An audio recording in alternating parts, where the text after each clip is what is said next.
The forest floor was a tapestry of damp earth and decaying leaves, the scent a familiar comfort to Thea Ashwood. Here, among the ancient trees and whispering ferns, she was not just an omega, a rank that placed her at the bottom of the pack's rigid hierarchy. Here, she was a healer. The pack hierarchy was absolute and unchangeable in its physical reality, written into their very biology.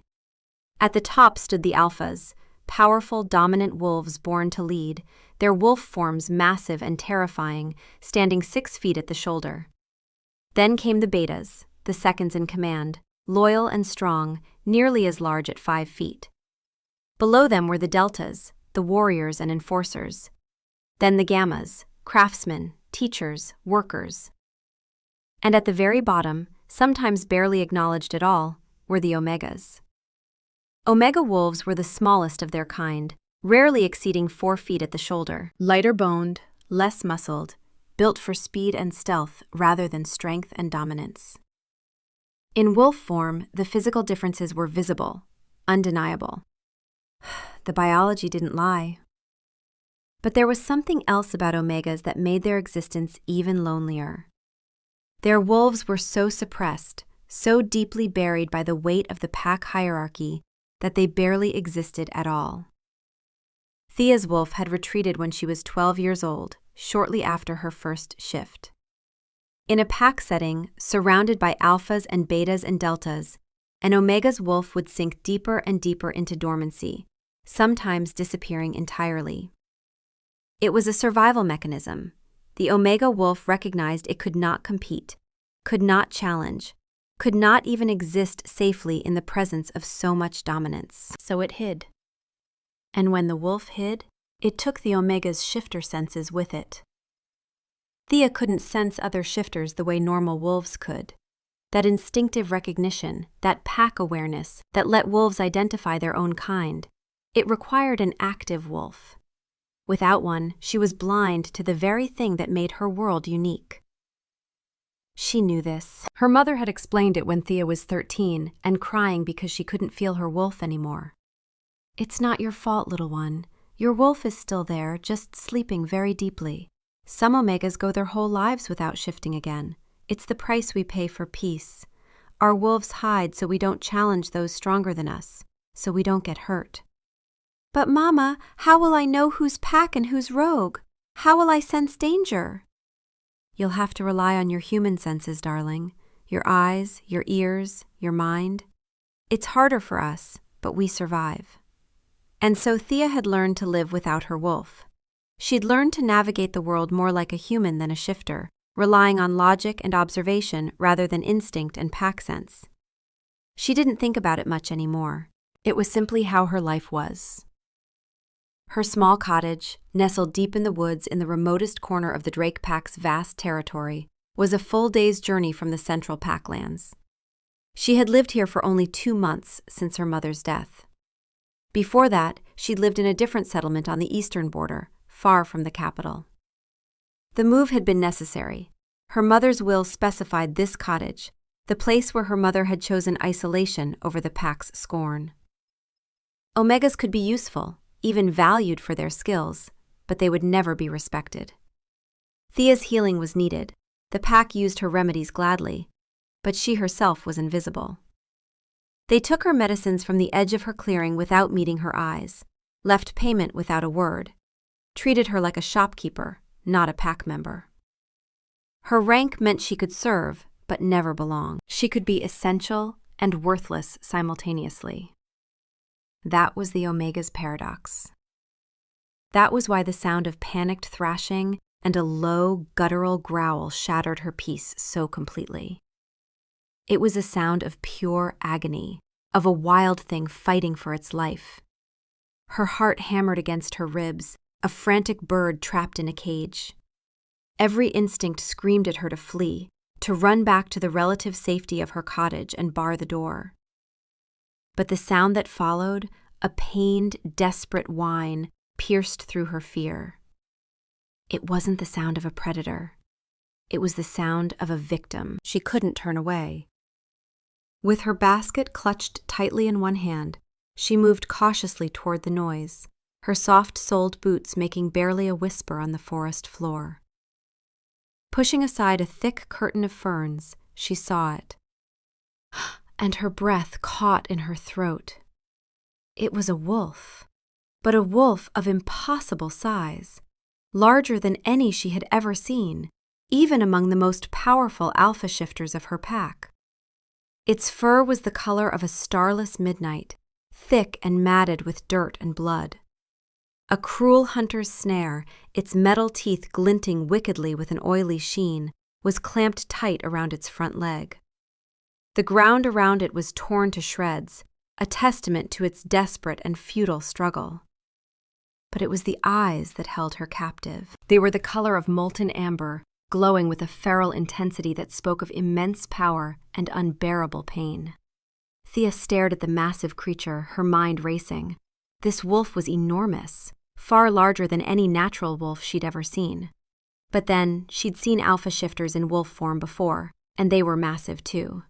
Was this a shifter, or just an unusually large wild wolf? She couldn't tell. A normal wolf would know instantly, would sense the shifter presence, feel the pack connection or lack thereof. But her dormant wolf gave her nothing. No instinct, no recognition, just silence. She studied the creature. The trap was silver-laced. She could see the oily coating. Silver was used by hunters specifically for shifters, but also for large predators. It didn't prove anything. The intelligence in those amber eyes was striking, but wild wolves could be intelligent too. The size could be explained by good genetics and ample prey. Without her wolf to guide her, she had to rely on what seemed most likely. This was probably a wild wolf. A massive, powerful one, but wild nonetheless.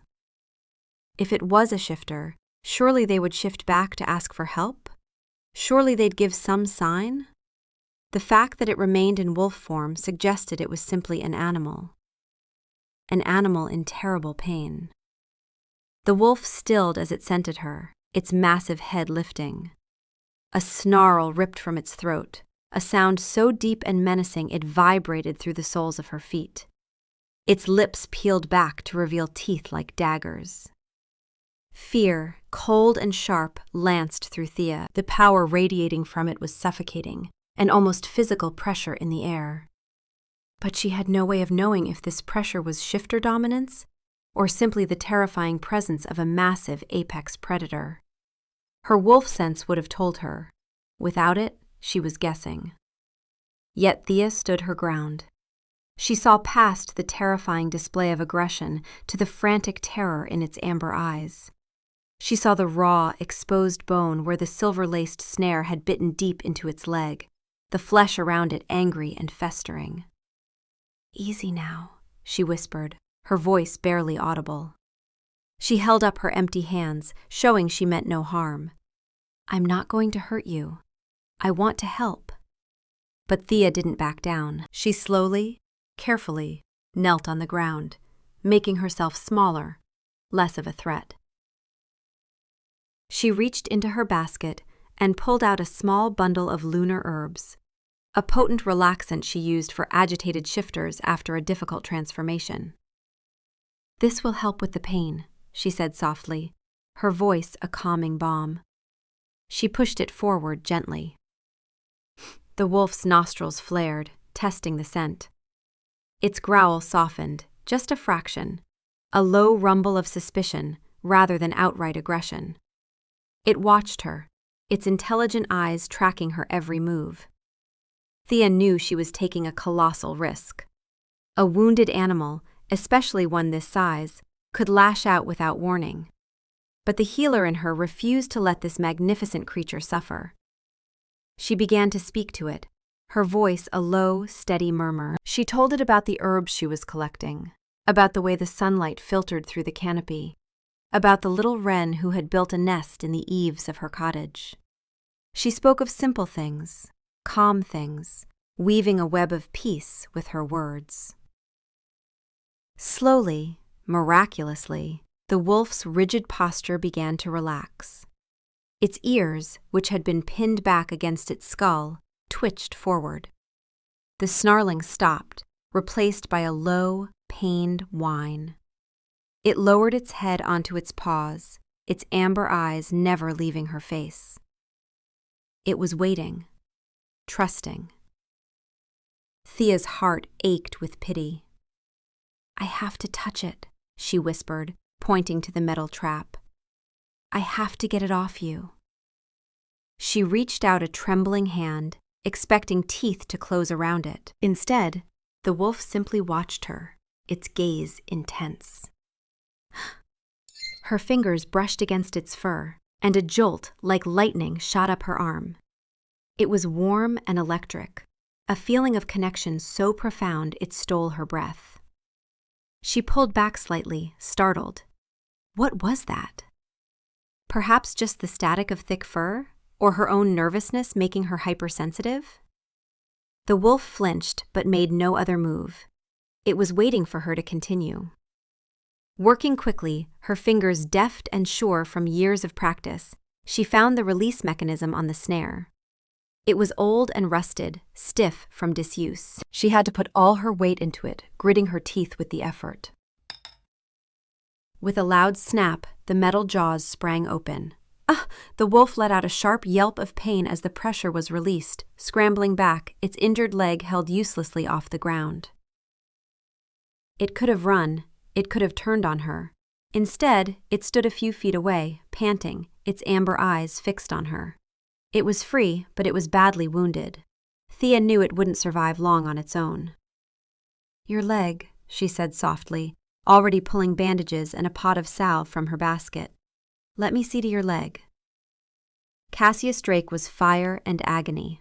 The world was a red haze of pain, the scent of his own blood thick in his nostrils. His wolf, the beast he had struggled to contain for months, was in complete control, driven mad by the teeth of the trap. The involuntary shifts had started 6 months ago. His wolf would seize control during moments of stress or at random, forcing the transformation and then shutting Cassius out completely. The man would be trapped inside, screaming, while the beast ran wild. Shifting back required the wolf to relinquish control willingly, and his feral wolf refused. He'd spend days trapped in wolf form, unable to return to his human body. The silver made everything worse. Silver didn't just poison, it made shifting excruciatingly painful and dangerous, like bones shattering and reforming through fire. His wolf, already feral and in control, refused to even attempt it, despite the man screaming inside to transform and ask for help. He was the Alpha King, ruler of all the packs in the kingdom, and he was dying in a piece of silver-laced metal like some common stray. The pressure of his rule, the endless disputes between packs, the constant vigilance against enemies, and the profound, aching loneliness of being without his fated mate had worn him down. He'd slipped his guards hours ago, using a hidden passage known only to the royal family, secret tunnels that led beyond the castle wards into passages carved by his ancestors. By the time Marcus realized which escape route he'd taken, Cassius could be anywhere in 100 square miles of wilderness.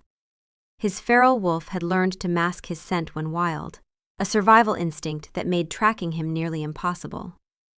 They'd be searching the northern forests now, following the false trail he'd left. His beta Marcus knew of his escapes but couldn't stop them, choosing instead to quietly manage the kingdom in his absence and pray his king returned alive.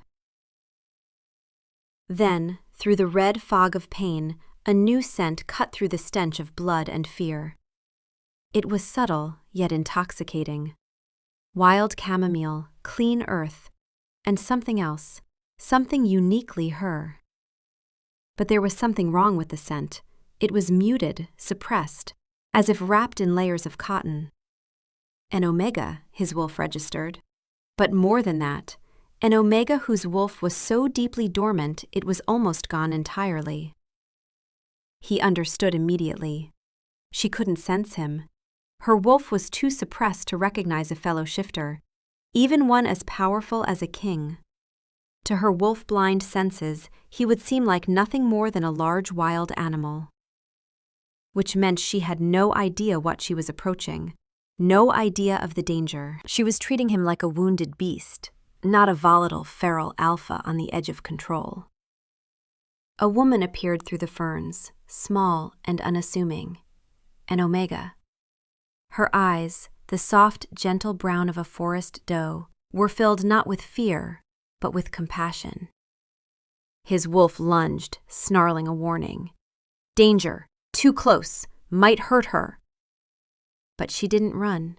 She knelt, those doe eyes studying him with such gentle concern that something in his chest cracked open. He watched, his wolf's fury warring with a strange, burgeoning curiosity as she spoke to him. Her voice was like a cool stream washing over a fevered brow. It didn't quiet the beast, not at first, but it gave the man, Cassius, a foothold. He clung to the sound of her voice, to the calm rhythm of her words, using it as an anchor to pull himself back from the brink of pure instinct. She spoke of herbs and sunlight, simple, grounding things that cut through his royal burdens and the animalistic rage. The red haze began to clear from his vision. He saw the genuine concern on her face, the way her brow furrowed in concentration as she examined the trap. She had no idea what he was. She thought he was just a wild wolf, and she was helping him anyway. When she pushed the bundle of herbs toward him, the scent was a balm to his frayed nerves. His wolf, still suspicious, nonetheless quieted. The snarling ceased. He lowered his head, a gesture of reluctant submission that shocked the king within him. He had not submitted to anyone in his entire life, yet for this small omega, who couldn't even sense what he was, his powerful wolf willingly made itself vulnerable. The moment her hand touched his fur, a shockwave went through him. It was not pain, but a searing, brilliant energy that lit up every cell in his body. The bond, dormant and aching within him for years, flared to life with an intensity that staggered him. Mate. The word exploded in his mind, a revelation so profound it nearly broke him. His wolf, his wild and untamable beast, recognized her instantly. Mate. Ours. Protect. Heal. The commands were primal, absolute. All the rage, all the pain, was swept away by a tidal wave of possessiveness and a desperate, overwhelming need to be near her. He forced himself to remain still as she worked on the trap, every instinct screaming to pull her close, to scent her properly, to mark her as his.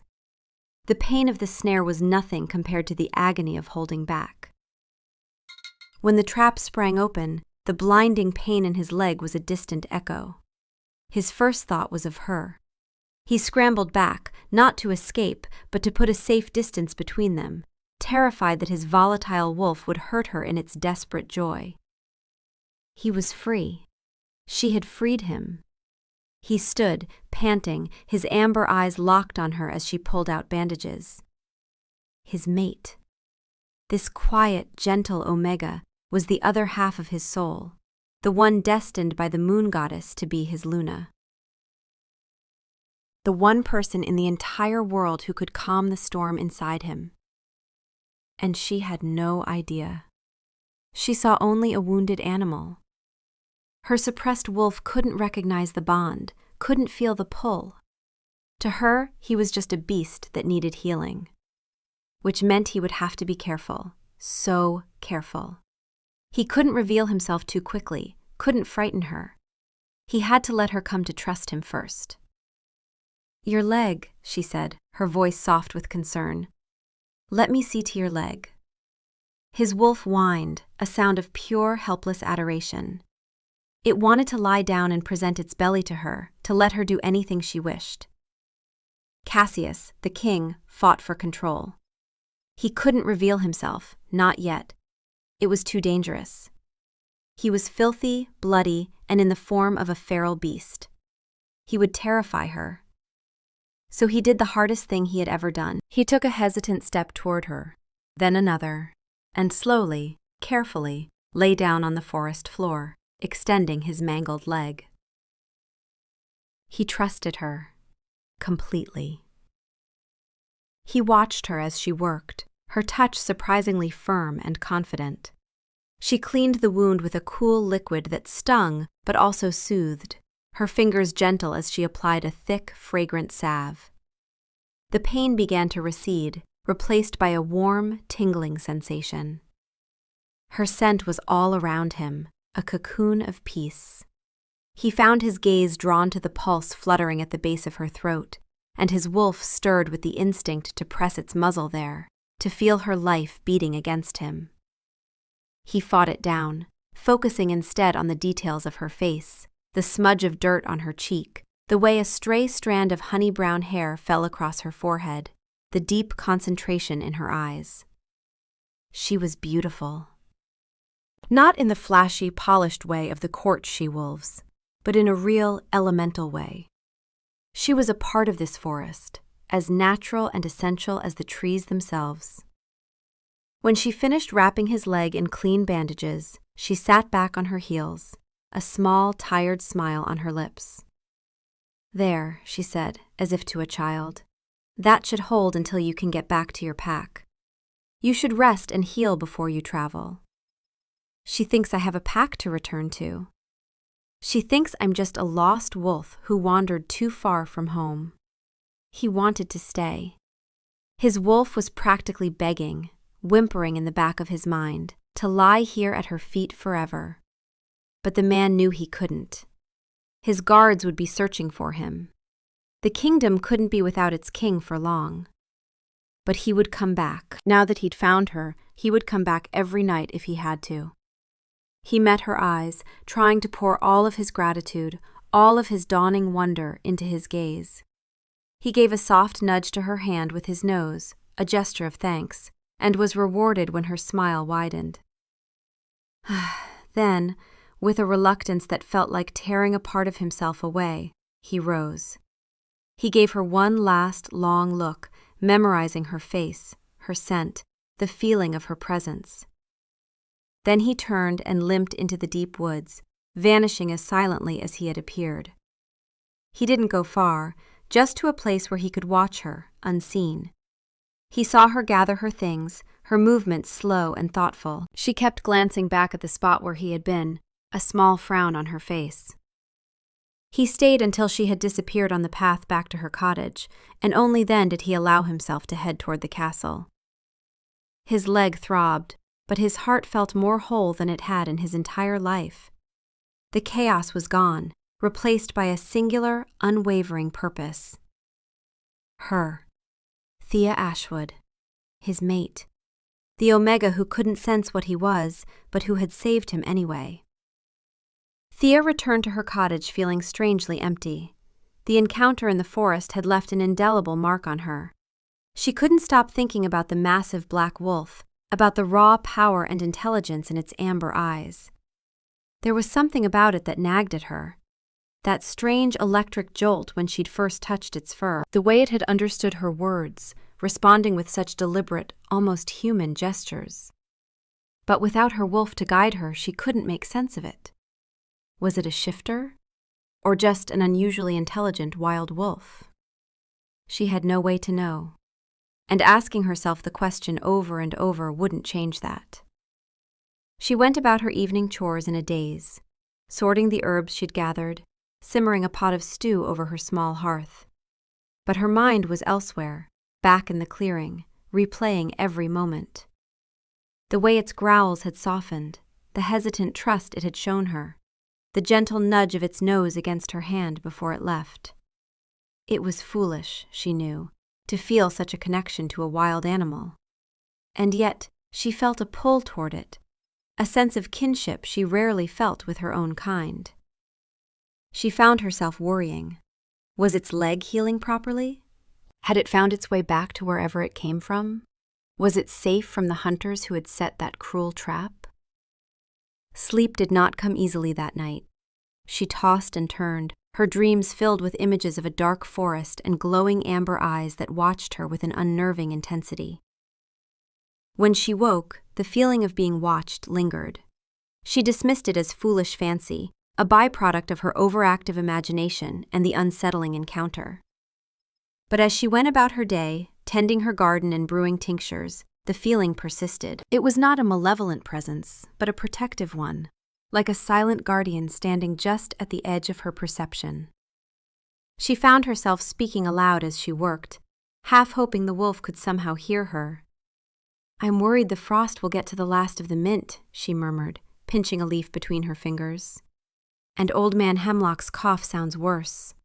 I need to make a stronger syrup for him." It was silly, but it eased the profound loneliness that was her constant companion. That evening, as twilight painted the sky in shades of lavender and rose, she was sitting on her porch steps, sipping a cup of chamomile tea, when a twig snapped in the woods nearby. She froze, her hand tightening around her mug. A pair of luminous amber eyes emerged from the shadows. It was him, the black wolf. He was standing at the tree line, watching her. His leg was still bandaged, and he favored it slightly, but he stood tall and proud. Thea's heart gave a joyful leap. He had come back. "You came back," she whispered, a wide, genuine smile spreading across her face. The wolf took a hesitant step forward, then another. It moved with a quiet grace that belied its immense size, its paws silent on the ground. It stopped a few feet from the porch, its gaze fixed on her. There was no aggression in its posture, only a quiet intensity, a question in its eyes. "Are you hungry?" she asked softly. She went inside and returned with a bowl of leftover stew, the meat and vegetables rich with broth. She set it on the ground, then retreated to the steps to give it space. The wolf approached the bowl cautiously, sniffed it, and then began to eat, its hunger apparent.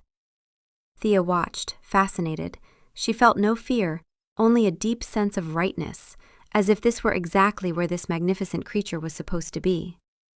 When it finished, it licked the bowl clean, and then, to her astonishment, it walked right up the steps and lay down at her feet, its massive body a warm, solid presence beside her. It rested its head on its paws, its amber eyes closing with a soft sigh of contentment. Thea's hand trembled as she reached out to stroke its head. Its fur was thick and surprisingly soft.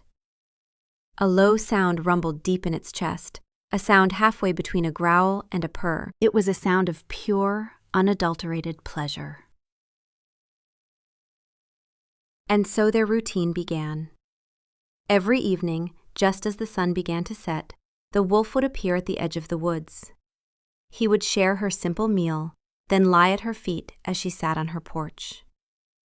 She talked to him, telling him everything. She told him about the difficult pack members who looked down on her, the small joys she found in her garden, her secret dreams of one day seeing the ocean. She gave him a name, Shadow. He was her silent confidant, her quiet companion. He listened without judgment, his presence a profound comfort. She would often find herself stroking his fur, her fingers mapping the powerful muscles of his back, scratching behind his ears in the spot that made his leg thump against the wooden porch. In those moments, the crushing weight of her omega status, of her isolation, would lift. With Shadow, she wasn't Thea the Omega healer. She was just Thea, and she was not alone. That third evening, as the wolf, Shadow, lay at her feet, Thea found herself doing something she'd never done before. She lay down beside him on the porch, her head resting against his warm flank, and looked up at the stars. "I used to do this with my mother," she whispered, "before she got sick. We'd lie in the garden and she'd tell me stories about the constellations. The great wolf, the hunter, the three sisters." She traced the patterns with her finger. "Do you see them?" Shadow shifted, turning his massive head to look where she pointed. His amber eyes reflected the starlight. "Mother said the great wolf was the first of our kind, placed in the sky by the goddess to watch over all wolves forever. She said that when we die, we run through those stars, free and wild for eternity." Her voice caught. "I hope she's running there now. I hope she's not alone anymore." The wolf made a low, mournful sound. He shifted his body, curling around her protectively, his head coming to rest near hers. It wasn't a wolf's instinct. It was a person's comfort. Thea's breath hitched. "Sometimes you seem so human," she whispered. "The way you listen, the way you understand.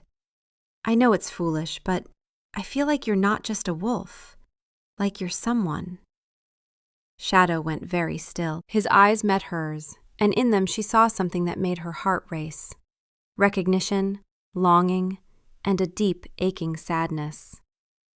"Whoever you are," she breathed, reaching up to touch his face, her fingers trembling. "Thank you for being here. Thank you for making me feel less alone." He closed his eyes and leaned into her touch, and a sound escaped him that was almost like a sob. They stayed like that for a long time, her small form tucked against his massive one, watching the stars wheel overhead. And for both of them, it was the most perfect moment they'd ever known. The nights continued like this. Every evening at sunset, Shadow would emerge from the forest. Every evening, Thea would feed him and talk to him and stroke his fur as they sat together in comfortable silence. She still didn't know what he was, shifter or wild wolf. Her dormant wolf gave her no answers. But it mattered less and less with each passing day. He was Shadow. He was hers. That was enough. For Cassius, these evenings were his salvation. The moment he left the oppressive stone walls of the castle and took on his wolf form, the crushing weight of the crown lifted from his shoulders. The constant political maneuvering, the endless petitions, the burden of 1,000 lives resting on his every decision, it all faded away. The only thing that mattered was the path through the forest that led to her. He lived for the moment he would see her cottage, a warm beacon of light in the deepening twilight. He lived for the sound of her voice, the gentle touch of her hand, the simple peace of lying at her feet. His wolf, the beast that had been a raging tempest within him, was now a calm, devoted creature in her presence. It purred under her touch, content and whole in a way Cassius had never been. He learned more about her from these one-sided conversations than he had ever learned about any of the nobles in his court. He learned of her quiet strength, her resilience in the face of scorn, her deep kindness, and her secret loneliness that mirrored his own. His protective instincts, already heightened by the mate bond, became a fierce, burning fire. He wanted to storm into the pack den and punish every person who had ever made her feel small. He wanted to shower her with jewels and silks, to give her the world. But he knew he couldn't, not as a wolf. And he was terrified to reveal himself as a man. What if she feared him? What if she rejected him? The king was a symbol of power and authority, a figure far removed from her simple life. Would she look at him and see the man, or only the crown? He was ashamed of the weakness that had led him into that trap, ashamed of the lack of control he had over his own wolf. She had healed him, calmed him. She was his mate, his equal, his other half. But she thought he was just the wild animal she'd rescued. And there was a strange, bittersweet beauty to that. She didn't know his rank, didn't know his power, didn't know his crown. She saw only the creature before her and chose kindness anyway. She couldn't sense the bond. Her suppressed wolf prevented it, but he could feel it growing stronger every day, every touch, every gentle word strengthening the golden thread between them. So he kept coming back, night after night, stealing these precious moments of peace, falling more deeply in love with the gentle Omega, who had no idea she held the heart of her king in her hands. Yet he could not entirely abandon his duties. He would return to the castle late each night, often past midnight, and work until dawn, surviving on far less sleep than any man should. In the war room, Marcus, his beta, covered for him during council meetings when exhaustion threatened to overwhelm him, watching with growing concern as his king walked a razor's edge between two worlds. The Drake Kingdom was comprised of 12 major packs and dozens of smaller clans, all sworn to the Alpha King. Cassius Drake ruled them all from the capital, but each pack maintained its own alpha, its own territory, its own internal governance. The Bloodclaw Pack, under the brutal Fenris, had claimed the western wastelands, a borderland that was nominally Drake territory but had been in dispute for generations. Rumors had been swirling for weeks of the Bloodclaw Pack testing the borders. They were a ruthless pack, led by an alpha named Fenris, who was known for his brutality and his ambition. After long, grueling days in the War Council, debating strategy and receiving grim reports from the front lines, his wolf would pace the confines of his royal chambers, snarling and agitated, demanding release. The only thing that could soothe it was the thought of Thea. His nightly journeys to her cottage became his lifeline, the only moments he felt sane, the only time the king and the beast within him were in harmony. Thea, blissfully unaware of the political turmoil, noticed the change in Shadow. He seemed more restless, his amber eyes scanning the dark woods with a heightened vigilance. The purr-like rumble in his chest was often replaced by a low, protective growl at any unfamiliar sound. The snap of a distant twig, the hoot of an owl. He would press himself closer to her, a solid wall of fur and muscle, as if to shield her from a threat she couldn't see. Her own anxieties began to grow, but for a different reason. The number of hunters' traps in the forest had increased. Twice on her herb-gathering walks, she had come across the cruel metal snares, disarming them with a growing sense of anger and dread. They were getting closer to her cottage. She feared for Shadow's safety. "You have to be careful," she told him one evening, her fingers twisting in the thick fur of his ruff. "They're everywhere. I don't want you to get hurt again." The great wolf rested his head in her lap and looked up at her, his eyes soft with an emotion she couldn't quite name. It looked like a promise, a silent vow of his own caution. The danger, however, was not just from human hunters or metal traps. One afternoon, while searching for bloodroot near the creek that marked the informal edge of her territory, Thea stumbled upon something that made her blood run cold. Wolf tracks, but they were not from her pack. Even without her wolf sense, even with her dulled shifter instincts, something about these tracks was deeply wrong. The way they moved was wrong, too coordinated, too purposeful. The marks on the tree nearby, claw marks that were too deliberate, too aggressive, spoke of intelligence and malice. And the look she imagined in the eyes of whatever had left these marks? It was a malice no wild animal possessed. This had to be enemy wolves, bloodclaws. They were encroaching, moving deeper into the territory than ever before. Panic seized her. She was an omega, alone and far from the protection of the main pack. To a rival pack, she was an easy target, a pawn to be captured or eliminated as a message to the Drake Alpha. She fled back to her cottage, her heart pounding, bolting the door behind her. That evening, when Shadow appeared, he was more agitated than she had ever seen him. He paced the length of her small porch, his head low, a constant menacing growl rumbling in his throat. He kept sniffing the air, his gaze fixed on the dark woods. He refused to eat, his attention wholly focused on the unseen threat. Thea knelt beside him, wrapping her arms around his thick neck. "What is it, boy? What's wrong? Do you sense them too?" He whined and pushed his head against her chest, nudging her toward the door of the cottage. The message was clear. "Go inside. Be safe." "I'm not leaving you out here," she said, her voice resolute. She stayed with him, her hand resting on his back, drawing comfort from his strength even as she feared for him. They sat like that for what felt like hours, two lone figures braced against the encroaching darkness. Cassius was consumed by a cold, silent fury. He had scented the Bloodclaw scouts hours ago, their foul stench an insult to this sacred ground. His ground. Her ground. His wolf was a hair's breadth from losing control, demanding he shift fully to his war form, hunt them down, and tear them limb from limb for daring to come so close to his mate. It was only Thea's presence, her hand on his back, her steady heartbeat against his side, that kept him anchored in his current form. The Bloodclaw scouts had been testing the borders for weeks, growing bolder with each passing day. They had marked her cottage 3 weeks ago when they first crossed into Drake territory during their reconnaissance.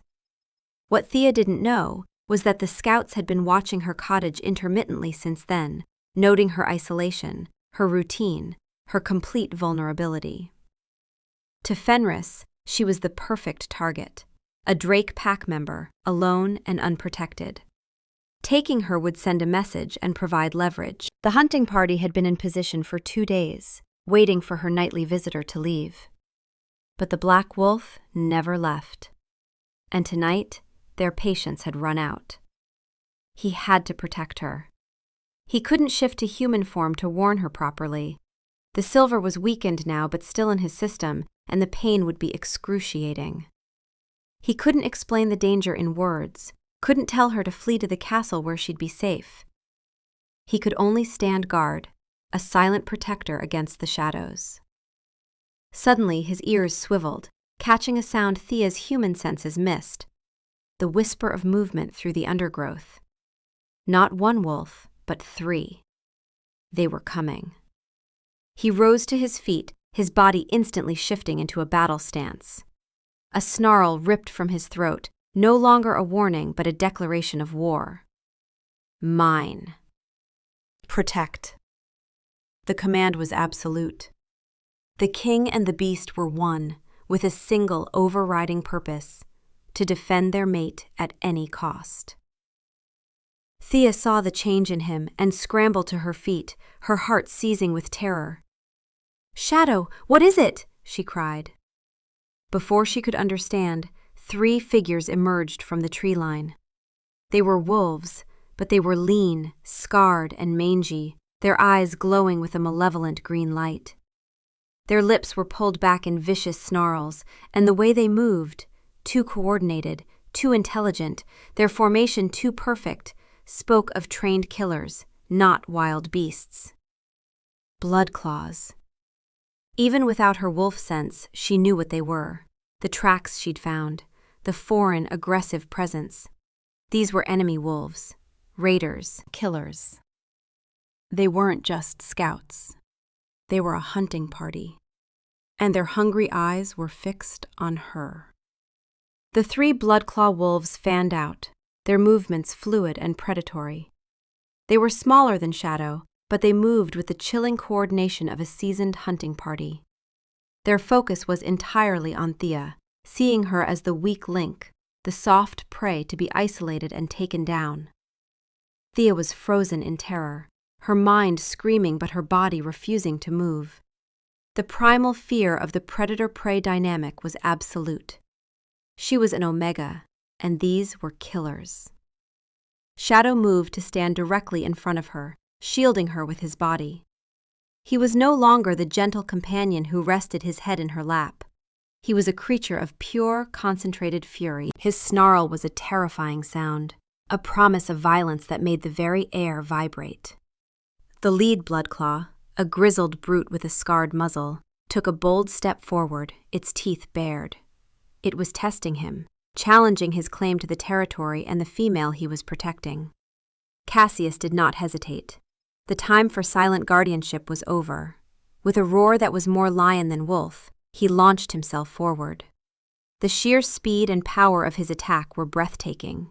He collided with the lead wolf, and the sound of the impact was like a tree trunk snapping in 2. They went down in a whirlwind of black and gray fur, teeth flashing and claws tearing.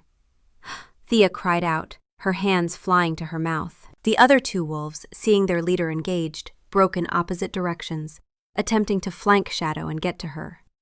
It was a classic pack tactic. But Shadow was not a normal wolf. Even as he fought the alpha, sinking his teeth into the brute's shoulder and shaking him with brutal force, he was aware of the other 2. He threw the grizzled wolf aside with a flick of his powerful neck, sending it crashing into a tree with a sickening thud. He spun, intercepting the second wolf just as it lunged for Thea. He met it head-on, his jaws closing around its throat in a single, decisive move. There was a wet, crunching sound, and the wolf went limp. He dropped the body and turned to face the third attacker without a moment's pause. The last bloodclaw, seeing its packmate so easily dispatched, hesitated. Its bravado vanished, replaced by a healthy dose of fear. It backed away, whining, its tail tucked between its legs. Shadow took a step forward, a low, deathly growl rumbling in his chest. The message was unmistakable. Leave, now. The wolf turned and fled, disappearing into the darkness of the woods. The scarred leader, struggling to its feet, saw its last packmate desert it. It gave Shadow one last look filled with hatred and pain before it too limped away into the forest. Silence descended upon the clearing, broken only by Thea's ragged breaths and Shadow's heavy panting. He stood over the body of the wolf he had killed, his massive chest heaving, his black fur spattered with blood. He turned to look at her, and in his amber eyes she saw not the gentle companion, but the lethal protector, the apex predator, something far more than just a wild animal. Her mind raced. The power, the intelligence, the way he'd fought with strategy and awareness, the way he'd positioned himself to protect her above all else. "You're not just a wolf, are you?" Before he could respond in any way, a sharp whistling sound cut through the air, and a silver-tipped arrow embedded itself in Shadow's shoulder. He roared in pain, staggering back. Hunters, drawn by the sounds of the fight. Two men stepped out of the trees, their crossbows raised. They were rough, weathered men, poachers from the neighboring human settlement who ventured into these woods illegally. "Got him!" one of them yelled, a triumphant grin on his face. "That beast's been terrorizing the woods." They saw Thea then, and their grins widened. "And look what we have here. A pretty little thing playing with wild animals. You're coming with us, girl." Fear, sharp and acidic, flooded Thea's system. But seeing Shadow wounded, seeing the arrow shaft sticking out of his shoulder, ignited something else within her. Rage, a fierce, protective instinct she never knew she possessed. "Get away from him!" she screamed, placing herself between the hunters and the wounded wolf. The men laughed. "Move aside, little girl. That's a dangerous animal." "He saved me!" she cried. "You're the monsters here!" Shadow, despite the silver burning in his shoulder, snarled and tried to rise, to put himself in front of her again. But the silver, a poison to their kind, was already weakening him. He stumbled, his leg buckling. He was vulnerable. Cassius knew he was out of time. The silver was sapping his strength, and his wolf form was compromised. He couldn't protect her like this. The hunters were already reloading, their movements confident and cruel. There was only one choice left. It was a choice he had desperately wanted to avoid, a truth he was terrified to reveal. But her life was on the line. And her life was worth more than his secrets, more than his fear. He had to shift. For the first time in months, the wolf and the man were in complete agreement. Protect mate. The wolf willingly gave him back control, merging their purpose into one.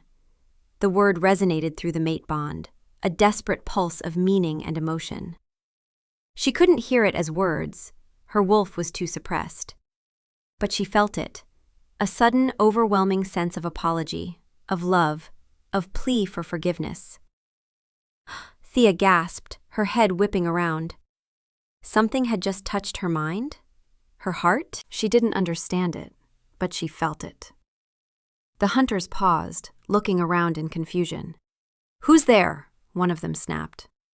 Shadow looked directly at Thea, his amber eyes filled with a desperate plea. "Forgive me." And then it began. A sound of cracking bone and tearing flesh filled the air. The pain was unimaginable, like his bones were being shattered and reformed through fire, the silver making every second agony. But her life was worth any torment.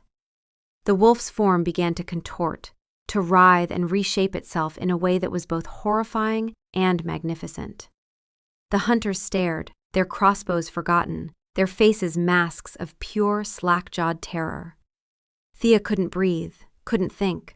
She could only watch as the creature she had nursed and confided in was unmade and remade before her very eyes. Fur receded into skin. The powerful muzzle flattened and softened into human features. The massive canine body elongated and reformed into the limbs of a man. Where the massive black wolf had stood, there was now a man. He was tall and powerfully built, naked, with blood and dirt streaked across his skin. An arrow with a wicked silver head protruded from the hard muscle of his shoulder. His hair was as black as the wolf's fur, and his eyes were the same molten amber, glowing with an intensity that was all too familiar. But it was his face that made her world tilt on its axis.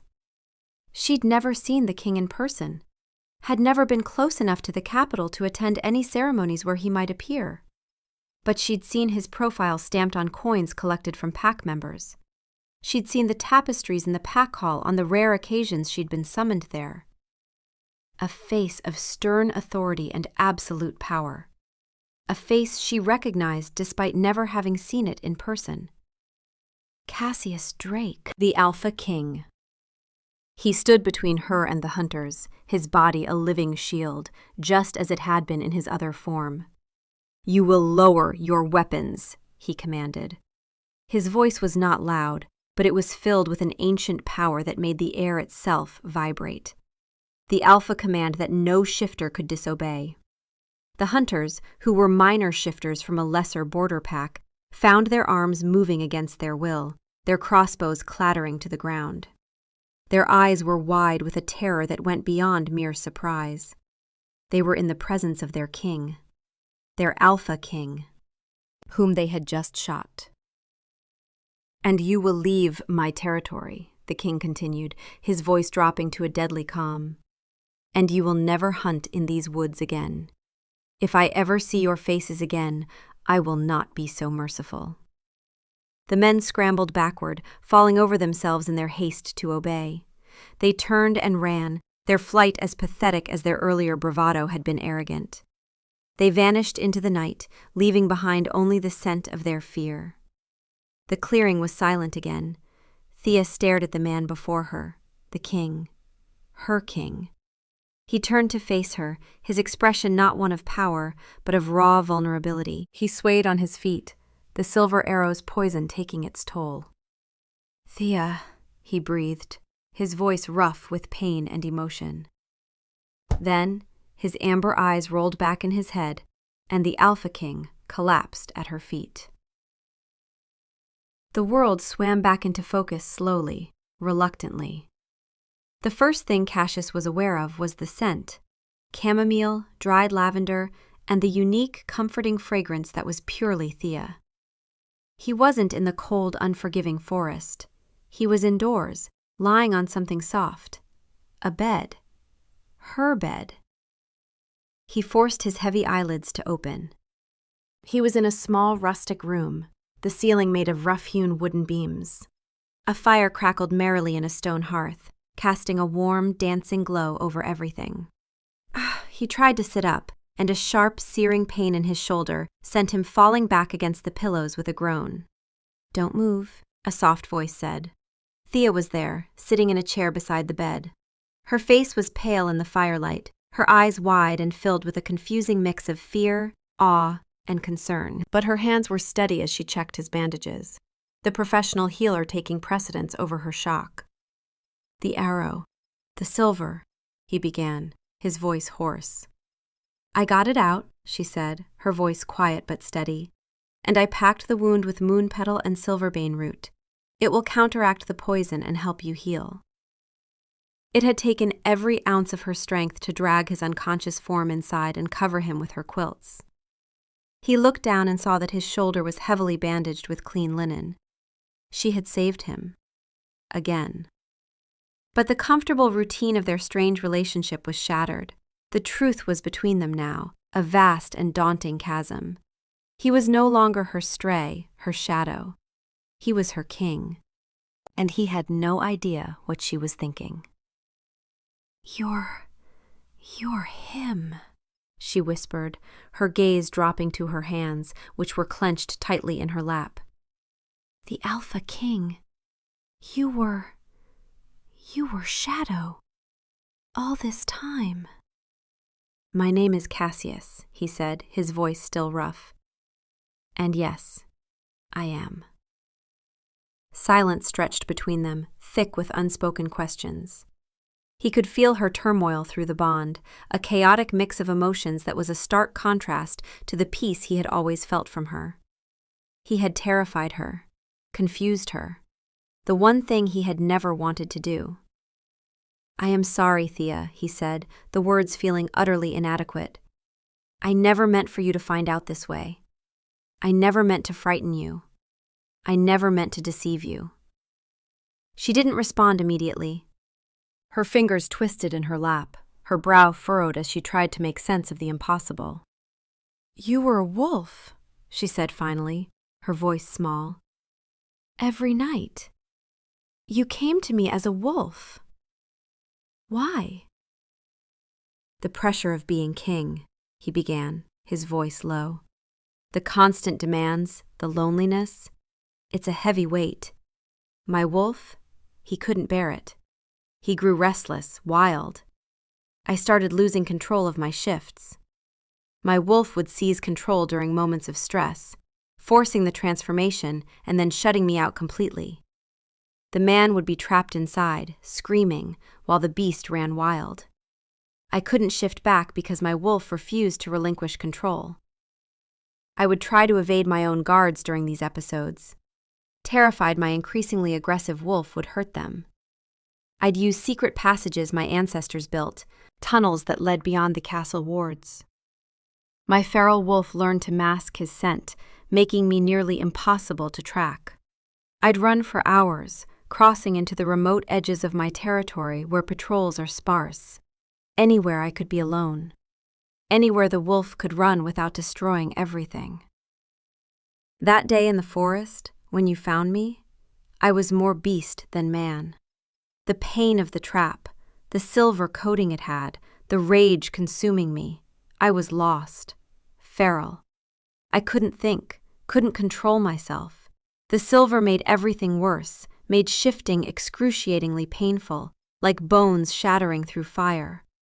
My wolf refused to even attempt the transformation, despite me screaming inside to shift and ask for help.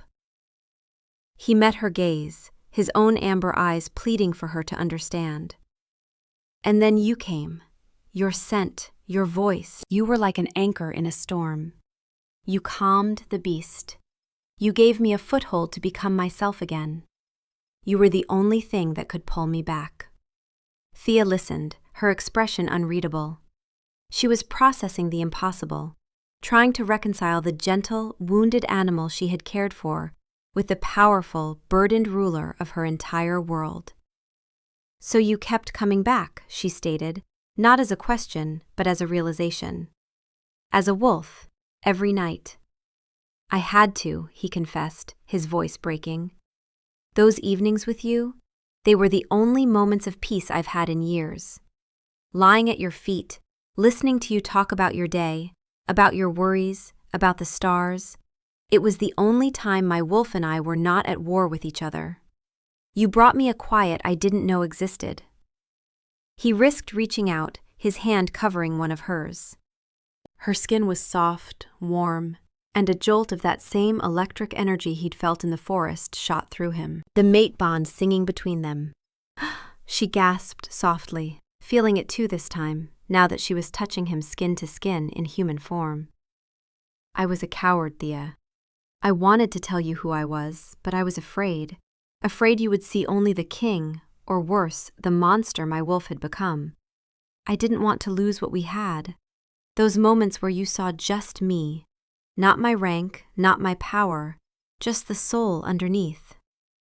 What we had? She asked, her voice trembling. I was talking to a wolf. I named you Shadow. I fell asleep against you. I told you things I've never told anyone. And I cherished every word, he said with raw honesty. I cherished that name more than my own crown, because you gave it to me. The real me. Not the king, but the broken creature you saved. He saw the conflict in her eyes, the struggle to understand. He had to tell her the final, most important piece of the truth. There's another reason, Thea. the most important reason. The reason my wolf recognized you from the very first moment. The reason your presence is the only thing that can soothe me." He took a deep breath, preparing to lay his entire soul bare before her. The moon goddess creates one perfect mate for every shifter, a second half to our soul. It's rare, so rare that most wolves never find theirs. Perhaps 1 in 100, maybe 1 in 200. The mate bond exists from birth, but it's dormant, waiting. For most wolves, when they encounter their mate, they know immediately. Their wolf recognizes the other wolf, and the bond activates. They can sense each other, feel the pull, explaining her specific situation. But that recognition requires both wolves to be active and aware. It requires that pack sense, that shifter awareness that lets us recognize our own kind. He squeezed her hand gently. "Your wolf is suppressed, Thea, so deeply dormant that you can't sense other shifters, can't feel pack bonds, can't recognize what you are in others. For months, my wolf sensed you. Somewhere in my territory, my mate existed. It was a faint pull, a direction, but no specific location. Your suppressed omega scent made you impossible to track. The bond existed, but was dormant, sleeping, waiting for touch to wake it. The bond requires physical touch to fully activate, skin to skin, or even through fur. The moment you touched me in that forest, life-changing. The bond flared to life inside me. My wolf knew, instantly, completely, without question. That faint pull transformed into an unbreakable golden thread connecting us. Thea Ashwood, you are my mate, my fated mate, the other half of my soul." Thea snatched her hand back as if burned, her eyes wide with shock and disbelief. "No," she whispered, shaking her head. "That's impossible. I'm an omega. I'm nobody. I can't be a king's mate." "It doesn't matter what your rank is," he insisted, his voice rising with passion. He tried to sit up despite the protest of his shoulder. "The physical differences are real. Alphas are larger, stronger. But the treatment of omegas, the denial of your rights, your status as lesser, that's pack tradition, not biology. And traditions can be changed. My soul recognized yours. You are my other half, the Luna my kingdom has been waiting for. The moon goddess herself chose you for me. Being small doesn't make you worthless. Being gentle doesn't make you weak. The goddess made omegas for a reason, and it wasn't to be trampled." "A Luna?" She stood up, backing away from the bed, wrapping her arms around herself protectively. "I'm a healer who lives in a cabin in the woods. I'm no one. I can't be a Luna. I can't be yours." The rejection, however gentle, was a physical blow. The bond between them recoiled, sending a shard of ice through his chest. His wolf howled in despair inside his mind, clawing to get out, to go to her, to make her understand. He saw the fear in her eyes, the weight of his declaration crushing her. He had moved too fast, overwhelmed her with too many earth-shattering truths at once. He had to pull back, to give her space to breathe. "Thea," he said, softening his voice with visible effort. "I know this is overwhelming. I know I've just upended your entire world. I am not asking you to accept everything right now. I'm not demanding anything from you. I am only asking you to believe me, believe that what I felt, what my wolf felt in your presence, was real. The peace you gave me was real. The bond between us is real." He looked around the small, cozy room, at the herbs hanging from the rafters, at the worn but comfortable furniture, at the life she'd built in solitude. "This place," he said, his voice thick with emotion, "this little cottage has been more of a home to me than my own castle. Because you were here, you, Thea, not an omega, not a rank, not a position. You, the woman who spoke to the stars and worried about her mint, and saw the soul inside a monster." Her defensive posture softened slightly, her gaze drifted around her home, seeing it through his eyes. She saw the exact moment her fear began to recede, replaced by a dawning wonder, a hesitant curiosity. "When you were a wolf," she began slowly, carefully, "and I would talk to you, did you understand? Everything?" "Every word," he confirmed, a small smile touching his lips despite the pain. "I remember you worrying about the frost on the mint. I know all about Old Man Hemlock's cough and how you accidentally gave him the wrong tincture once and felt terrible about it for weeks." A faint blush colored her cheeks. "I remember you telling me about your mother, about the stars, about your dream of seeing the ocean. I remember you falling asleep against my fur and how it took everything in me not to shift right then and there just to hold you properly. I remember all of it, Thea, and I treasured every moment." A tiny, hesitant smile touched her lips. It was the most beautiful thing he had ever seen. The chasm between them was still there, but a fragile bridge was beginning to form. He had revealed his greatest secret and his deepest need, and she hadn't run. She hadn't fled. She was still here, still listening, still trying to understand. For the first time since collapsing at her feet, the Alpha King felt a genuine flicker of hope. The next 7 days passed in a surreal blur. Cassius remained at her cottage, recovering from his wound. The silver had done its work, and even with his accelerated healing, the injury was severe. It forced a strange domesticity upon them. She, the Omega healer, found herself tending to the most powerful man in the kingdom.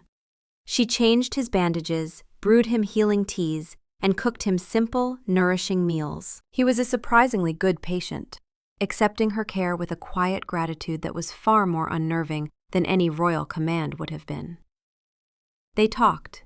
He told her of his life, of the crushing weight of his duties since his father's death 5 years prior. He spoke of the endless political games, the constant threats to their people, and the profound isolation of his position. She began to understand the immense burden he carried. She saw the man beneath the crown, the soul that had been so tormented his wolf had sought refuge in the wild. One evening, as they sat before the fire, he spoke of something that made her pause. "My council has been pressuring me to choose a mate for years," he told her. "They want an alliance, a political marriage to a high-ranking alpha female from a powerful pack. Lady Sienna from the Ironcrest pack has been particularly persistent." Thea felt a cold knot form in her stomach.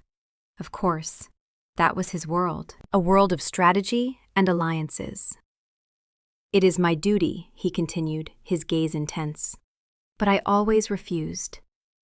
My father told me that ruling without your true mate is like trying to breathe with only one lung. It is a half-life." He was right.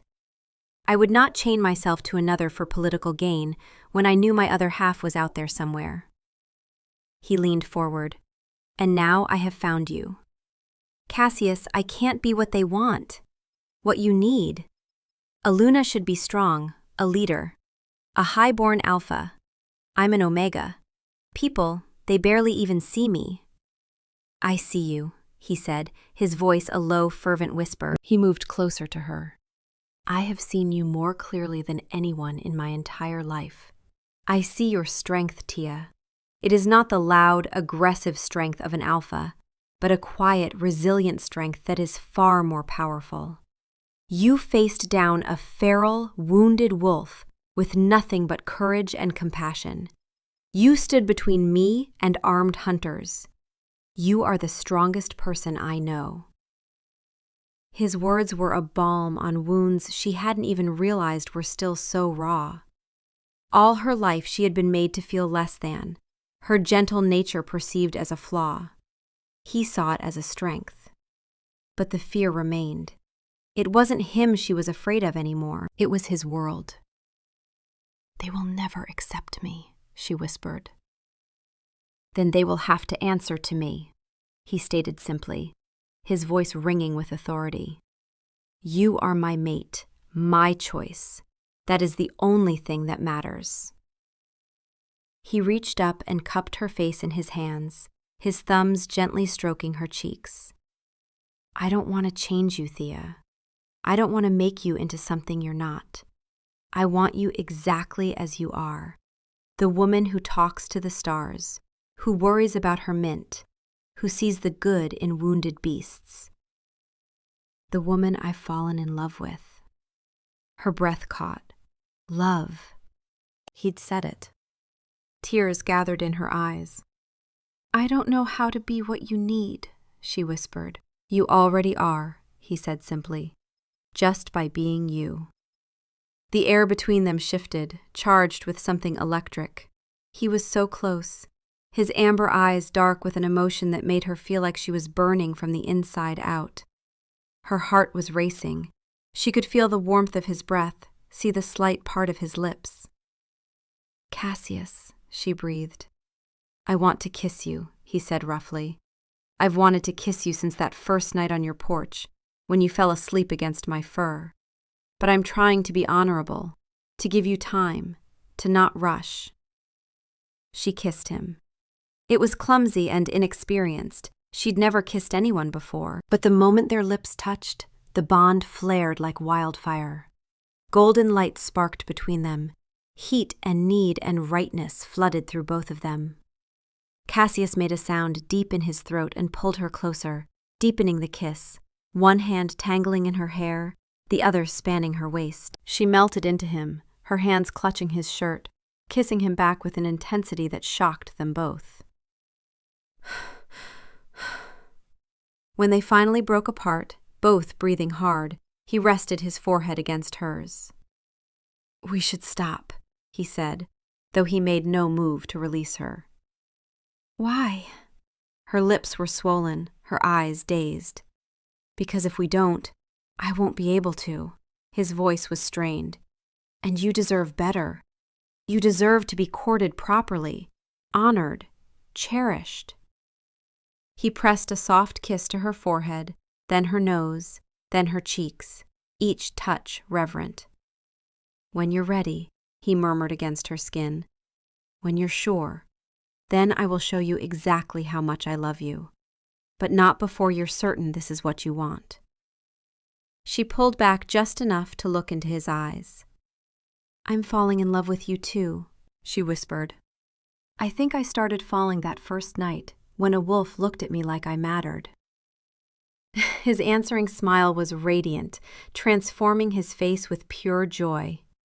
He kissed her again, slower this time, savoring, pouring all his love and devotion into it. On the morning of the 8th day, his shoulder was almost completely healed. He knew he could not stay hidden in her cottage forever. His kingdom needed its ruler, and more importantly, he needed to bring his mate home. It's time, Thea, he said gently, finding her in her garden. I have to go back, and I want you to come with me. Thea's breath hitched. She looked around at her small, peaceful world, the neat rows of herbs, the little cottage, the familiar trees. Leaving it felt like leaving a part of herself behind. I belong here, she said weakly. You belong with me, he corrected softly. He stepped closer, taking her hands in his. I know this is frightening. I know my world is not yours, but I cannot go back to it without you. You are my anchor, Thea. Without you, the storm will return. My wolf, he will not let you go, and neither will I. He lifted her hand and pressed a gentle kiss to her knuckles, then another to her palm, his eyes never leaving hers. Please, come with me. Let me protect you. Let me show you that your place is by my side. She looked into his eyes and saw the truth of his words. She saw the deep, desperate love there. But she also saw the shadow of the lonely king and the wild wolf. He needed her. Okay, she breathed. I'll come. A brilliant smile transformed his face. He swept her up in his arms and spun her around, both of them laughing. When he set her down, he kissed her again, deep and passionate and full of promise. Thank you, he murmured against her lips. Thank you for trusting me. He sent a mental message through the beta bond to Marcus. Within the hour, a royal escort arrived. The warriors, clad in silver and black, stared in disbelief as their king emerged from the tiny cottage with Thea at his side. Thea felt their eyes on her and shrank back, her courage wavering. Cassius immediately moved to her side, tucking her hand into the crook of his arm. "She is with me," he said to Marcus, his voice leaving no room for argument. Marcus bowed his head. "As you command, my king." They rode to the castle, a massive stone fortress. To Thea, it looked like a prison. As they passed through the gates, she felt hundreds of eyes on her. Who is that? An Omega? With the king? Thea felt her cheeks burn. Cassius leaned down. "Look at me," he murmured. "Ignore them. You are with me. You are safe." She forced herself to look at him, to draw strength from his steady gaze. He led her to a suite of rooms. They were opulent, beautiful, but cold and impersonal. Sensing her discomfort, he guided her to the balcony. The gardens below were magnificent. "I know this is not your forest," he said softly, wrapping his arms around her from behind. "But you can make it yours. There is a greenhouse, an apothecary. You can grow whatever you wish." "I don't want to take you from your life, Thea. I want to add my life to yours." She leaned back against him, drawing strength from his warmth. She could do this. As long as he was with her, she could face anything. Over the next 2 months, Cassius was true to his word. He was a constant presence at her side, a buffer against the hostility of the court. He introduced her to the pack as the woman he loved. He showed her the greenhouse, which he put entirely at her disposal. Thea slowly began to find her footing. She spent her days in the greenhouse, her hands in the soil, coaxing life from dormant seeds. She began creating salves and tinctures, and her skills as a healer quickly earned her quiet respect among the servants and guards. The nobles remained aloof, but their scorn began to lose its sting. Their opinions mattered less when compared to the devotion in Cassius's eyes. Their bond deepened with every passing day. They spent their evenings together, walking in the gardens under moonlight, or sitting by the fire, talking for hours. He was no longer just the king, or just Shadow. He was Cassius, a man she was falling deeply in love with. One evening, she asked him about his family. "What happened to your mother?" Cassius stared into the flames. "She was my father's fated mate, a beta from the Silvermoon clan. They were happy. She gave birth to me and my sister." "You have a sister?" "Had." His jaw tightened. "She died young, a childhood fever. My mother never recovered from the grief. When my father died in battle 5 years ago, the bond severed, and she followed him within a month. She died of a broken heart." Thea reached up and touched his face. "I'm so sorry," she whispered. He turned to her, pulling her close. "That's why I refused to settle for anything less than a fated mate. I saw what my parents had. I saw the strength it gave my father. I couldn't chain myself to a political marriage knowing that real love was possible, even if I had to wait my whole life. And then I found you." She kissed him, pouring all her love into it. "I love you," she said. "I love you," he replied. "More than my crown, more than my kingdom. You are everything to me." One night, under a full moon, Cassius led her to a sacred place, a clearing surrounded by ancient stones known as the Circle of Elders. "Our pack needs to see it," he said. "They need to see the bond, to see you as I do." He stood before her in the center of the circle, moonlight silvering his hair. Around them, hundreds of pack members had gathered, watching in hushed silence. "Thea Ashwood," he said, his voice ringing with formal power, yet trembling with emotion. "Before the moon goddess and the spirits of my ancestors, I choose you. I claim you as my mate, my Luna, and my queen. My wolf recognizes your wolf. My heart recognizes your heart. Will you accept me? Will you accept this bond and stand by my side as my other half?" This was it, the public declaration. She looked at him, at her king, her protector, her shadow, her Cassius. She saw the hope and fear in his amber eyes. Something stirred deep within her, a presence she hadn't felt since she was 12, her wolf, responding to the bond, beginning to wake. The mate bond and Cassius's power flowing through it had been slowly unlocking her wolf's potential over these months. It was no longer cowering, but filling with strength that came from him. The Alpha King's power flowing into her, giving her wolf the courage to emerge. "Yes," she said, her voice clear and strong, echoing in the sacred circle. "I accept you, Cassius Drake. I accept this bond. I will be your Luna." As she spoke, a shimmering golden light erupted from her chest, flowing to him. A matching light flowed from him, and the two currents intertwined, wrapping them in a brilliant cocoon. The pack gasped. They could feel it, the power of the bond, the rightness of it, the goddess's blessing radiating outward. The goddess. The blessing. It's real. Even the skeptics felt the undeniable truth. In that moment, Thea was no longer an Omega. She was the Luna, chosen and blessed.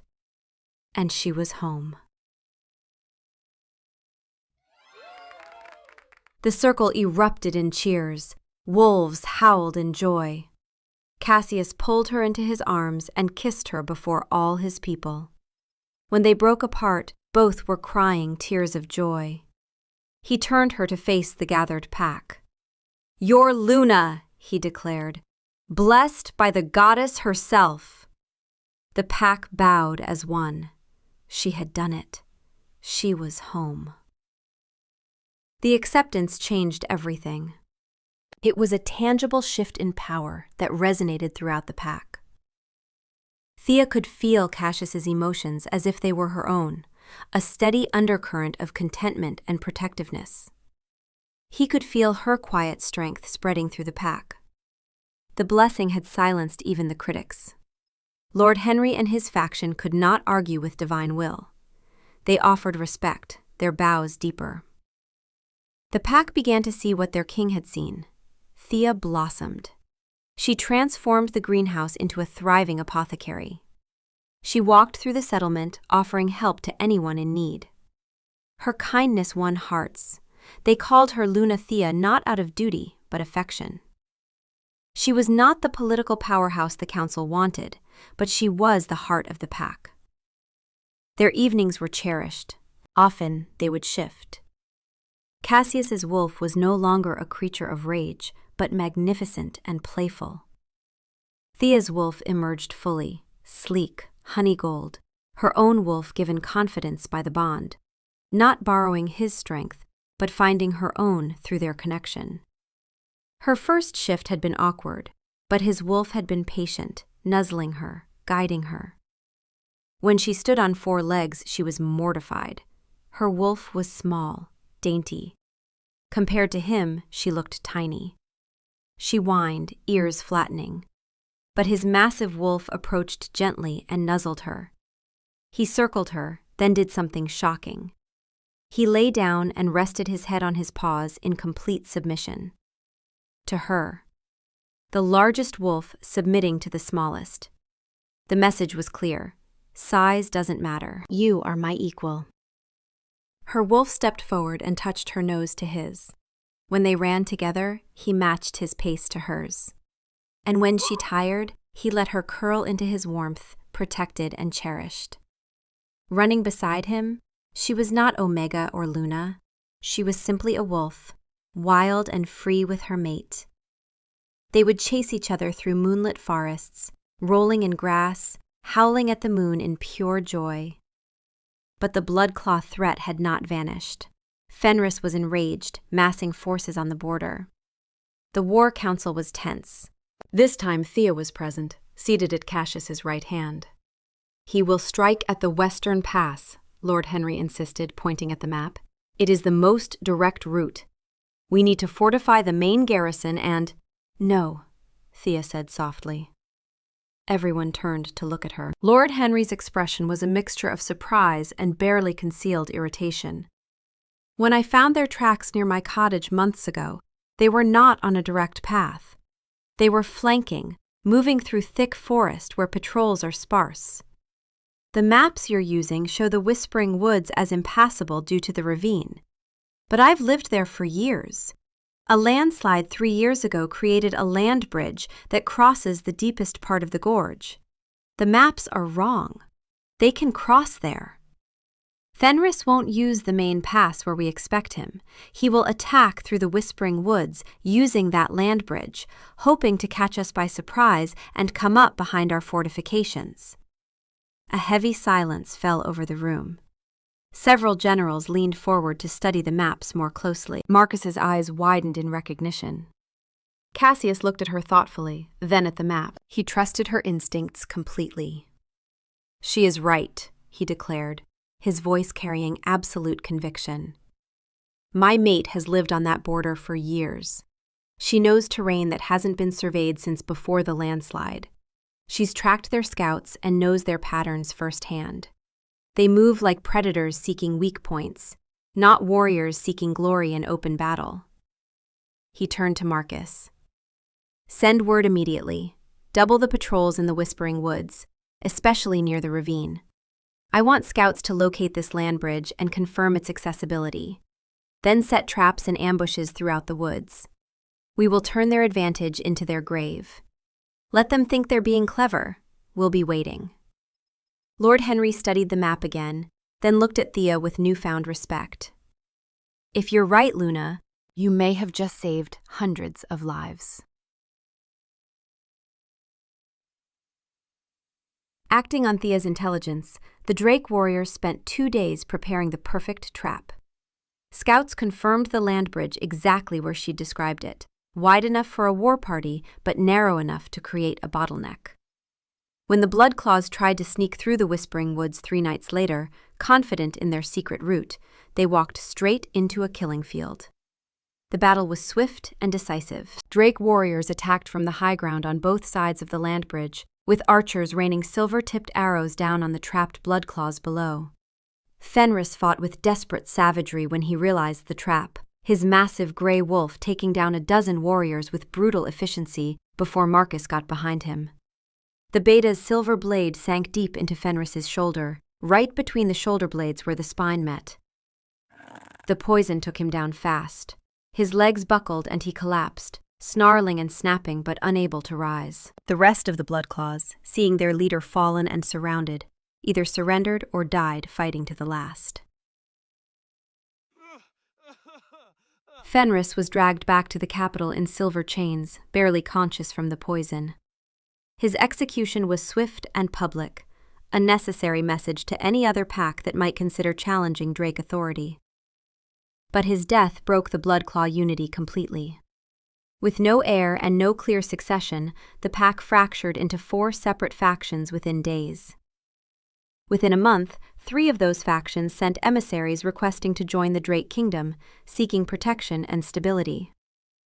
Cassius accepted 2 of the groups after careful vetting, the ones whose leaders genuinely wanted peace.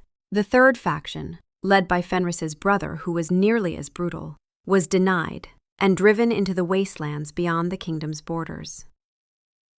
Thea stood beside Cassius on the battlements as the victorious warriors returned, their armor dented but spirits high. The pack gathered in the courtyard below, and when they saw their Luna standing beside their king, a spontaneous cheer went up. "Luna! Luna! Luna!" It started with the warriors who'd fought in the Whispering Woods, the ones whose lives she'd saved with her knowledge. Then it spread through the crowd like wildfire, until hundreds of voices were chanting her name in genuine gratitude and respect. Lord Henry approached and bowed low to both of them, his aged face sincere. "Luna Thea," he said, his voice carrying across the battlements so others could hear. "Your wisdom and intimate knowledge of our lands has saved countless lives. I was a fool to ever question your value to this pack. You are not just our Luna by the goddess's blessing. You have proven yourself the greatest strategic asset this kingdom could ask for." His eyes met hers directly, and she saw genuine remorse there. "I was wrong about Omegas, about you, about what makes someone worthy of leadership. You've taught this old wolf that strength comes in many forms, and sometimes the quietest voice in the room speaks the greatest truth." Tears welled in Thea's eyes, not from the victory, but from the acceptance she saw reflected in the faces below. From finally, truly belonging. "Thank you, Lord Henry. Your words mean more than you know." Home, later that night they stood on their private balcony overlooking the peaceful kingdom. The celebrations continued below, bonfires burning, music playing, the joyful sounds of a people who knew they were safe. Cassius wrapped his arms around Thea from behind, pulling her close against his chest, his chin resting on top of her head. "My wise, brave Luna," he murmured into her hair, his voice thick with emotion. "What would I do without you?" "You would still be a king," she said, leaning back into his embrace, her hands covering his where they rested on her stomach. "But I would not be whole," he replied, his voice breaking slightly. He turned her gently to face him, his amber eyes blazing with love in the moonlight. "You came to me in the dark, Thea, when I was more beast than man, and you led me into the light. You healed the wolf, you tamed the beast, and you saved the man. You gave me peace when I had none, hope when I'd lost it, and love when I thought I'd never find it." She turned fully in his arms, reaching up to cup his face with both hands. She looked into his amber eyes, those same eyes that had watched her from the shadows, that had trusted her in the forest, that had looked at her with such desperate love even when she couldn't understand what he was. "We saved each other," she whispered, her thumbs stroking his cheekbones. "You saw worth in me when no one else did. You gave me a place to belong, a purpose beyond survival. You loved me when I felt unlovable." He lowered his head and kissed her, soft and tender at first, then deeper, more passionate. It was a kiss filled with gratitude for the past, joy for the present, and promise for the future. A kiss that held every unspoken word, every shared moment of pain and triumph, every dream they'd built together. When they broke apart, both breathless, he rested his forehead against hers, his hands framing her face. "I believe I made you a promise once," he said, his voice dropping to a low, intimate rumble that made her shiver. "What promise?" she asked, though she could see the heat in his eyes and had a very good idea. "I promised that when you were ready, when you were certain, I would show you exactly how much I love you." His thumb traced her lower lip. "Are you ready, my Luna? My mate? My Thea?" She looked into his eyes and saw nothing but love, devotion, and barely restrained desire. "Yes," she breathed. "I'm ready. I'm certain. I'm yours." His eyes flared golden, and in one smooth motion, he swept her up into his arms, cradling her against his chest. "Cassius!" she laughed, wrapping her arms around his neck. "I am keeping my promise," he murmured against her ear, carrying her through the balcony doors into their chambers. "And I always keep my word to my mate." She pressed her face against his neck, breathing in his scent, pine and earth, and something uniquely him. "I love you," she whispered. "I love you," he replied, kicking the door shut behind them with his foot. "More than words could ever express. Let me show you instead." 6 months later, the Omega Protection Decree was the first law Luna Thea proposed to the Royal Council. She stood before the assembled lords and ladies, no longer the frightened girl from the forest, but a Luna who had proven her worth in both wisdom and action. Her voice was clear and unwavering as she read the decree. "All Omegas within the Drake Kingdom are hereby recognized as full pack members with equal rights to property ownership, pack representation, and protection from forced matings. Omega children shall be educated alongside all other ranks without segregation or limitation. Omega specialists, including healers, craftspeople, and scholars, shall receive fair wages equal to their skills, regardless of rank. Any pack member who discriminates against or harms an Omega shall answer to the throne. Lord Henry, despite his newfound respect for Thea, argued for 2 full sessions.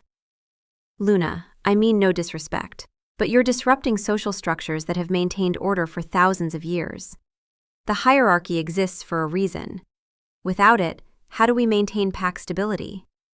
What happens when Omegas start challenging for positions they're not suited for? Several other council members nodded, clearly uncomfortable with such sweeping changes. Thea stood calmly, letting the murmurs die down before responding. When she spoke, her voice carried the quiet authority she'd learned from Cassius, not loud, but absolutely commanding attention. Lord Henry, you speak of disrupting the natural order. But let me ask you this. When I gave you the intelligence that saved hundreds of warriors in the Whispering Woods, was that disrupting the natural order? When I healed the wounds of our returning soldiers, including your own son who took an arrow to the chest, was I unsuited for that position? She stepped forward, her eyes sweeping the council. The goddess herself chose an Omega as your Luna. She blessed our bond before every member of this pack. If the hierarchy is so natural, so absolute, how do you explain that? How do you explain that your king, the most powerful alpha in the realm, found his perfect match in someone you claim is unsuited? The physical differences are real. I do not deny that alphas are larger, stronger in body. But being small doesn't make me worthless. Being gentle doesn't make me weak. The goddess made Omegas for a reason, and it wasn't to be trampled and ignored. Perhaps the hierarchy you speak of isn't natural at all. Perhaps it's just tradition. And traditions, Lord Henry, can be changed. A heavy silence fell over the council chamber. Lord Henry opened his mouth, closed it, then slowly bowed his head in acknowledgement. He had no answer. No one did. The decree passed by a significant majority. It would take time, generations perhaps, for true change to take root. But seeds had been planted. Already Omega children in the capital were attending lessons alongside Alpha and Beta children. An Omega merchant had opened a shop on the main square and was thriving. Small changes, but real ones. Thea stood in the nursery, her hand resting on her swollen belly. 6 months pregnant with twins, a boy and a girl. The royal healers confirmed they were strong, healthy, thriving. She could feel them moving now, little flutters and kicks that made her smile. Cassius entered quietly, not wanting to disturb her peaceful moment. He moved behind her and wrapped his arms around her, his large hands covering hers on her stomach, completely enveloping it. "Feeling them?" he murmured against her hair, his voice filled with wonder. Every time he felt them move, it was like witnessing a miracle. "Always. They're active today." She leaned back against his solid warmth, feeling safe and loved. "I think they're fighting already." She paused, a shadow crossing her face. "Do you think they'll be alphas? Betas? What if one of them is an Omega like me? Does it matter?" His voice was absolutely certain, without even a moment's pause. "To the kingdom it might. To your council. They'll have expectations." "The kingdom," Cassius interrupted, his voice taking on that royal authority that brooked no argument, "will love them regardless of their rank. Our children will be raised, knowing their worth isn't determined by their size or their position in some arbitrary hierarchy, but by their character, their kindness, their choices." His voice gentled, becoming intimate again. "They'll be raised by a mother who shows them every day that true strength comes in many forms, just like their mother taught me." She turned in his arms to face him, tears gathering in her eyes, happy tears this time. "I love you. I love you," he replied, pulling her close, mindful of her belly. "More than my crown, more than my kingdom, more than words could ever say. You and these little ones, you're my whole world." Through the large nursery window, they could see the settlement below, bathed in the golden light of late afternoon. People moved about their business, and there, clearly visible, an Omega merchant stood proudly at her stall in the main square, meeting customers' eyes, haggling with confidence, treating and being treated as an equal. Change, slow but undeniable. "We did this," Thea whispered, watching the scene below. "Together." "We did," Cassius agreed, his hand splaying protectively over her belly where their children grew. "And we're just beginning. Our children will grow up in a different world than we did. A better one." That evening, when the full moon rose high and silver, 2 wolves emerged from the castle grounds and ran toward the forest. One black as midnight, massive and powerful, moving with lethal grace. One honey gold, smaller but swift and sure, her movements confident now, no longer tentative. They ran side by side, perfectly matched despite their size difference, their howls echoing through the ancient trees, a sound of perfect harmony, of 2 souls that had found each other against all odds. A sound of belonging, of home, of love that transcended rank and tradition, of 2 broken souls made whole by each other. In the heart of the woods, a forgotten Omega had found a trapped wolf. In the heart of a king, a lost soul had found his anchor. In the heart of the kingdom, a new era had begun, where worth was measured by character, not rank. And in the heart of the forest, under the light of the full moon, 2 souls ran free, forever home.